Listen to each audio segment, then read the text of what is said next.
Պարոն Դանելյան, առաջին հանրապետության ստեղծումից 107 տարի անց ինչ ունենք։ Նախ ուզում եմ բոլորին շնորհավորել մայիսի 28-ի մեծ տոնի կապակցությամբ, չլիներ առաջին հանրապետությունը, չլինի ներկայիս Հայաստանի հանրապետությունը, դա եթե չարժևորենք, չգնահատենք եւ արժանին չմատուցենք հիմնադիր հայրերին են մարդկանց, որ այդ ծանր փոթորկուն ժամանակահատվածում մեզ պետություն պարգևենք, ուրեմն մենք ապագա չունենք եւ այդ առումով ուզում եմ նաեւ մեր հայրենակիցներին, մեր սիրելի հայրենակիցներին հիշեցնել, որ հարյուրամյակներ շարունակ մենք պետականություն չենք ունեցել եւ արյամբ ու քրտինքով այդ պետականությունը ստեղծվել եւ հիմա ունենք մի իրավիճակ, երբ որ երկրի ոչ բարով ղեկավարությունը ինքնիշխանության եւ սուվերենության անվան տակ ոչնչացնում ավիրում ամեն ինչ մեր երկիրը այսպես ասած զոհասեղանին ա դնում, երբ որ Ալիևը եւ Էրդողանը տեսնում եք ինչ ձև են վերաբերվում երկրի ոչ բարով ղեկավարությանը եւ զիջվում ամեն ինչ, անկախության հռչակագիր, սահմանադրություն, ադրբեջանցիների այստեղ բնակեցում, ես չեմ հոգնելու սրա մասին կրկնել եւ զինանշանի հարցն արդեն քննարկում, սա պետությունը քանդել է նշանակում, ավիրել է նշանակում, այն զոհողությունները, որ կատարվել են մեր երկիրը, մեր պետությունը ստեղծելով եւ մեր նորանկախ հանրապետության, դա այդ զոհողությունների գնով հասնել մի իրավիճակ, երբ որ զուրկ հանրապետություններ ունենք եւ այս մարդիկ արդեն իսկ կորցրել են Արցախը, նվիրել են Արցախը եւ հիմա անցել են Հայաստանի Հանրապետության կազմալուծման, կազմաքանդման գործընթացին եւ հիմա մտածում են ընդամենը ադրբեջանցիների հետ առևտուր անելու, սպասարկող անձնակազմ լինելու եւ իրենց շահերը սպասարկելու այս տարածաշրջանում։ Իրենց գոյությունը այդպես են պատկերացնում, բայց հայ մարդը չի կարող իր գոյությունը պատկերացնել այդ կարգավիճակում, ստորացվածի կարգավիճակում, երբ որ մեր պետությունը ունի արժեքային համակարգ, ամբողջ ինչը վերաբերվում է ազգային արժեքներին, պետությանը, դրանք այս մարդիկ քանդելու, ավիրելու նպատակ ունեն եւ դա ուղիղ Ադրբեջանի ղեկավարության եւ Թուրքիայի ղեկավարության ցուցումով։ Դուք ասում եք այսպես շարունակվի ապագա չենք ունենա։ Մինչդեռ Նիկոլ Փաշինյանը ասում է, որ երբեք այսքան ինքնիշխան անկախ չի եղել Հայաստանը։ Դե որն է այդ ինքնիշխանության ցուցիչը։ Կարա մի բան ասի, որ ինքնիշխանության հետ ինքը ինչ որ մի կապ ունի կամ ինքը ինչ որ միտեղ ինքնիշխանությունը մեր պահում է։ Արցախ ուրանալը դա ինքնիշխանություն է։ Հայաստանի Հանրապետության սուվերեն տարածքները զիջել այդ ինքնիշխանություն է։ Թուրքը կանգնել ադրբեջանցիները հիմա ջերմուկի վերևը նստած են։ Դա սուվերենություն է։ Բանակը կազմաքանդելը, լուծ արելը ինքնիշխանություն է, ապա ռազմականացում դա բան է, ինքնիշխանությունից է խոսում։ Կամ այն մնացածը, որ կա, որ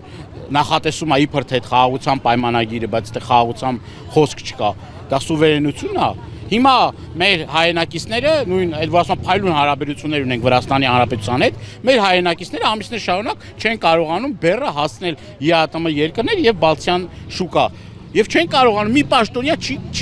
պաշտոնյա չկա, որ կարողանան Վրաստանի մի բան անեն, խոսել այդ մարդկանց հետ եւ այդ բեռները գնան գյուղատնտեսությունը արդեն ավիրել, վերջացրել են եւ դա էլի նպատակներից մեկն է իմիջալոց, երբ որ հիմա իրենք որ մատը մատին չեն տալիս, հանցավոր անգործություն են ցուցաբերում, գյուղատնտեսությունն էլ ավիրում են եւ դա կարծում եմ թե ում շահերից է բխում, Թուրքիայի, չէ, Թուրքիա Ադրբեջանի շահերից է բխում։ Մենք չունենանք գյուղատնտեսություն, չունենանք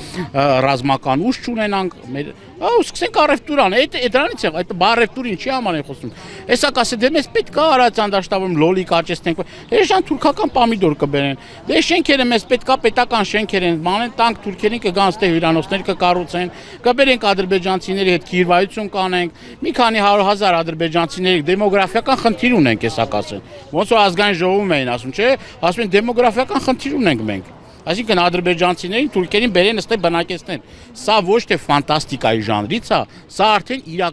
քայլ առ քայլ իրականացվող ծրագիր է եւ մեր հայրենակիցները ի վերջո պետք է աշկերը բացեն։ Այսինքն ինչ զոհությունների գնով ենք մենք պետություն ստեղծել, անկախություն ձեռք բերել, ինչ զոհերի, ինչ տառապանքների, ինչ հալածանքների եւ սրանք ինչքան հեշտությամբ են զիջում ամեն ինչ։ Եվ սպասարկում կրկնում եմ, թուրք-ադրբեջանական տանդեմի շահերը։ Չկա մի կետ, որով որ հայ ժողովրդի շահը կպաշտպանվի կամ սրանք ի վիճակի չեն պաշտպանել։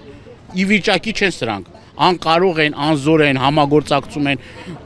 կոլաբորացիոնալիստական ինչ անուն ուզում եք դրեք։ Իսկ այսօր գնալ եւ Սարդարապատում սրտաճմլիկ ինչ-որ հայտարարություններ անել, դուք ի՞նչ կապ ունեք այս պետության հետ։ Դուք այս պետության հիմքերը խարխլում, քանդում, եկեղեցի, մշակույթ, ամեն ինչ գիտություն, ամեն ինչ հավիրում են սրանք։ Անունը դնում ինքնիշխանություն։ Սիրուն բառը, խաղաղություն եւ ինքնիշխանություն։ Տեսեք խաղաղության համար ինչ են արել, ինքնիշխանության համար ինչ են արել։ Խաղաղության, ասեցին խաղաղություն տարան այդքան մարդու գլուխը կերան, ասին հանուն ոչնչի ա հետո կարար եւ այդքան զոհերը չլիներ, ասում են ինքնիշխանություն, զիջում են ամեն ինչ են, անգամ մեր երկրում մենք Արցանի համար պիտի հաշվետվություն տանք, Դեմեսի Արցանի համար, մենք պիտի Թուրքիային հաշվետվություն տանք դրա համար։ Ազգախնդիր ենք ունեցել դրա համար, դե ինչ սուվերենությունից ես խոսում։ Քեզնից ավելի ստորակարճ վիճակում ղեկավարության մասին չի եղել ոչ մի Հայաստանի Հանրապետություն, ոչ մի ժամանակահատվածում չի եղել։ Դու գնացել ես, զիջել ես ամեն ինչ եւ դու ես մեղավորն ու պատասխանատուն։ Պարոն Դանիելյան, Սարդարապատի մասին Հայաստանի անկախության շրջանում միայն Փաշինյանի իշխանության ընթացքում են ականատես եղել, որ քաղաքացիների մուտքը վաղ առավոտից արգելել են Սարդարապատ։ Արդյոք սա է ժողովրդավարությունը, ինչին այդքան ձգտում է։ Իհարկե սա ժողովրդավարության հետ կապ չունի, ինքը վախեցած է, տեսնում եք հազարավոր անվտանգության աշխատողներով ման գալիս, ամեն մի թփիտակ մի անվտանգության աշխատող կա։ Ես հազարավոր որ ասում եմ, դա չեմ չափազանցվում։ Ամբողջ համակարգը, ոստիկանություն, ԱԱԾ, հատուկ նշանակության ջոկատներ, փրկարար ծառայություն, ամբողջը ոտի է հանում, որ մի տեղ է գնում։ Այդտեղի ամբողջ պետական ստրուկտուրայի աշխատողներին ոտի է հանում։ Ազգային ժողովը ի՞նչ է գալիս, նստում է այնտեղ 25 ախրանիկ է հետը, թիկնապա է հետը դահլիճներ։ Դուք տեսնում եք ինչ անձնակազմով աներս մտնում։ Սա վախերի մասին է խոսում, իր վախերի մասին, դիպուկահարներ ամենուր եւ այն ժամանակ, որ ասում են ժողովրդից խեք վախենում, ինչի չեք բանանում, կարմիր լույսի տակ կանգնում, հա։ Տեսել եք իր շարասյունի երկարությունը, երբ որ միտեղով անցնում է, ամբողջ քաղաքը պարալիզացվում է։ Թե ինչ է, մի հատ ազգակործան պատուհաս պետք է տեղով անցնի։ Եվ Սարդարապատն էլ պատահական չի էլի։ Սաղաթեի գյուղի ժողովուրդը բանը չեն կարողանում իրանց գործերով։ Թե ինչ է, մարդամեկը տեսեք եկել է ու ինչ հարգանքի տուրք է մատուցում, սա հարգանքի տուրքի հետ կապված որևէ մի աղեշ չունի, նորից եմ կրկնում։ Ինքն էլ պարզ է վախեցած, վախեր, նորից էլի վախեր։ Ու ժողովրդին անհանգստություն պատճառել, դժվարություն պատճառել, այսինքն դուք նորից եմ կրկնում, էլի սա խայտարակ մի իրավիճակ է, որ մեր ազգը պետք է այս իրավիճակից դուրս գա։ Հասկանա ի վերջո ում հետ գործ ունի։ Ինքը վախենում է հայ մարդուց, Այդ ստից որ ցույց են տալի, մեկ եկավ իրան ողջունեց, բարևեց, էս արեց, հատուկ սարքած, բեմադրված օպերացիա է։ Մարդիկ են գտնում, դա մենք ունենք այդ տեղեկությունները, գալիս են իբր թե շնորհակալություն հայտնել Նիկոլ Փաշինյանին, բայց ի վերջո դրանք հատուկ ծառայությունների աշխատակիցներ են։ Իմիջիայլոց Արցախի կորստից հետո էլ հատուկ պատրաստել էին Արցախի բարբարով մեր հայրենակիցների, որոնք որ պետք է գան շնորհակալություն հայտնեն եւ ցույց տան, որ տեսեք արցախցիներն էլ են իրաց։ Թող այդ արդյունքներին չհավատան եւ հասկանան, որ ինքը այլևս այս ժողովրդի համար ընդունելի կերպար չի։